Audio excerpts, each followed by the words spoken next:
امریکی CIA officer Malcolm کی جانب سے اس بات کا اعتراف کہ اس نے پینٹاگون کے کہنے پر ٹوین ٹاورز میں دھماکہ خیز مواد نصب کیا تھا، یہ بیان ایک ایسے موقع پر دیا گیا ہے جب ایک جانب تکفیری اور خارجی فتنے فی الحال پس پردہ چلے گئے ہیں تو دوسری جانب امریکنز ہر جگہ اور خاص کر افغانستان سے پسپائی اختیار کرتے جا رہے ہیں۔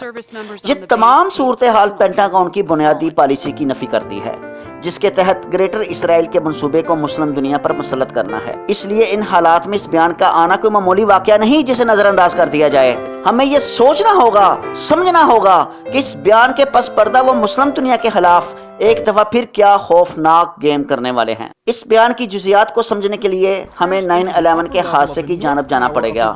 جب یہ حادثہ ہوا تو کیا ہوا؟ تب اسلامی دنیا میں دو خوفناک کام ہوئے۔ ایک تو یہ ہوا کہ خوارج اور تکفیری فتنوں کو کھڑا کر دیا گیا، جنہوں نے اپنی ہی عوام، حکومتوں، علماء کرام اور سیکورٹی اداروں کے خلاف جنگ شروع کر دی، تو دوسری جانب امریکہ کسی بکھرے ہوئے سانڈ کی طرح اسلامی دنیا پر چڑھ دوڑا۔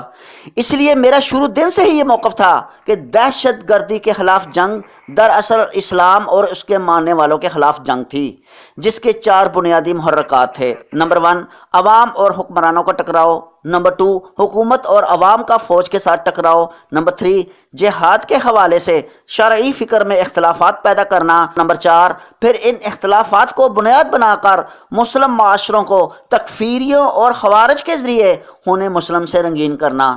جائیے دیکھ لیجئے 9/11 سے لے کر آج تک پوری امت اسلامیہ میں انتشار کا سبب یہی 4 محرکات نظر آئیں گے۔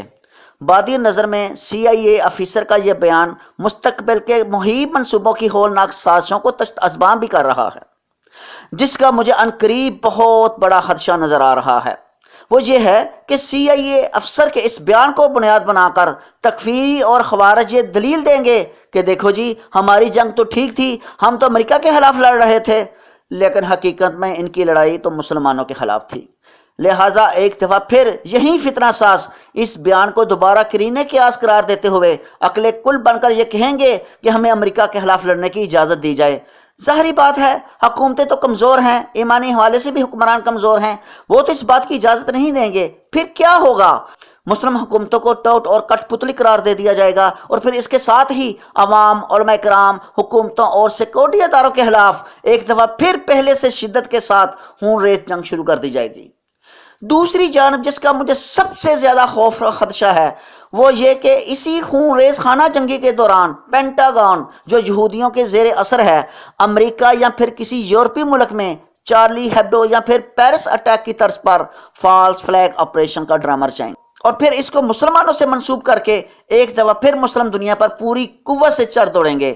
CIA افسر کے بیان کے تناظر میں پوری امت مسلمہ کو بالعموم، افغان و عراقی عوام، شمالی علاقہ جات کے متاثرین اور حکام پاکستان کو بالخصوص درجہ ذیل کام فوری طور پر کرنے چاہیے۔ نمبر 1، جنگی جرائم کی عالمی عدالت میں امریکہ کے خلاف مقدمہ دائر کیا جائے۔ اس حوالے سے اور گستاخانہ حقوں کے حوالے سے بھی ہنگامی بنیادوں پر OIC کا اجلاس بلایا جائے۔ نمبر 3، وزارت مذہبی امور اور اسلامی نظریاتی کونسل کو متحرک کرنا کہ وہ فوری طور پر ایک اجلاس بلائے جس میں ایک مؤثر لائحہ عمل اور پالیسی مرتب کریں کہ کس طرح معاشرے کے ہر طبقہ فکر کو ان آنے والے فتنوں اور لڑائیوں سے متعلق باخبر کرنا ہے۔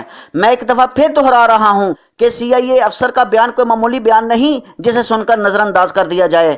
میں نے اس بیان کے پیچھے چھپے ہوئے اس خوفناک گوشے کو بے نقاب کر دیا ہے، ورنہ بقول شاعر نہ سمجھو گے تو مٹ جاؤ گے مسلمانوں، تمہاری داستاں بھی نہ رہے گی داستانوں میں۔